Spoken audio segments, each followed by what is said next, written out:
Daripada Muslim bin Haris At-Tamimi radhiyallahu anhu meriwayatkan bahawa Baginda sallallahu alaihi wasallam berbisik kepadanya, apabila kamu telah selesai sembahyang maghrib, bacalah Allahumma ajirni minan nar sebanyak 7 kali.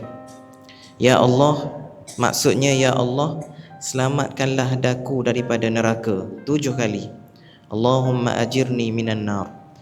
Kerana sesungguhnya apabila kamu menyebutkan kalimah itu, kemudian kamu mati pada malam itu, maka kamu akan terselamat daripada neraka.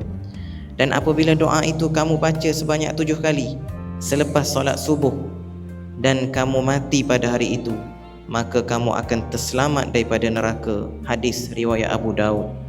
Keterangan Rasulullah SAW telah berbisik kepada sahabat tersebut supaya kepentingan perkara yang diberitahu terpahat di dalam hatinya. Wallahu a'lam. Sama-sama kita amalkan dan kita sampaikan. Subhanakallahumma wa bihamdik, asyhadu an la ilaha illa anta, astaghfiruka wa atubu